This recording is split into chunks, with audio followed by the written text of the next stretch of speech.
La fin est proche. Au royaume des légendes arthuriennes, la catastrophe n'est pas due à des guerres ou des disettes, mais au pouvoir irrésistible de l'amour.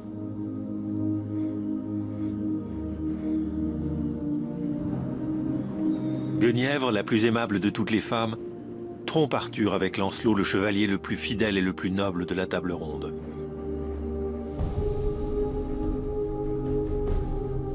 C'est ce que racontent les romans arthuriens, qui n'hésitent pas à broder et à mettre fêtes et tournois en toile de fond pour cette infâme trahison.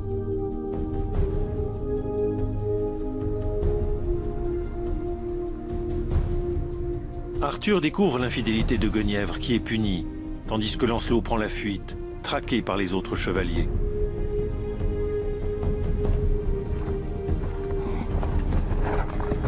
Arthur, le souverain idéal, fait soudain preuve de faiblesse. Sur cette terre, il n'est pas armé pour pardonner en répondant dans un seul élan à la trahison et à l'amour. Sa grandeur même le voue à l'échec.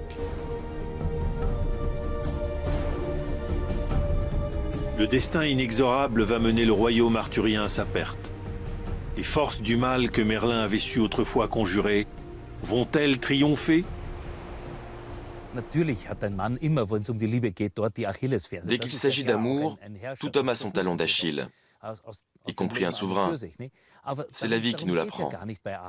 Mais chez Arthur, il en va autrement. Ce qui importe, c'est qu'il soit un roi idéal, mais qu'il ait un talon d'Achille, ce qui le rend plus humain, plus accessible. Et le fait que la merveilleuse Guenièvre se rende coupable d'adultère est une invention relativement tardive. Elle est due à Chrétien de Troyes, dans son roman sur Lancelot. Le poète écrit d'ailleurs dans ce même ouvrage qu'il voulait raconter l'histoire autrement, mais que c'est la duchesse de Champagne, commanditaire du livre, qui voulait cet épisode adultérin, et qu'il avait donc été contraint d'exaucer le vœu de sa mécène. Ce rebondissement restera par la suite omniprésent dans la transmission de l'histoire. La fin est proche, impitoyable et inéluctable, car Mordred, le fils félon et maudit du roi, convoite de son côté la belle Guenièvre, et aussi le royaume de son père. La bataille décisive va s'engager.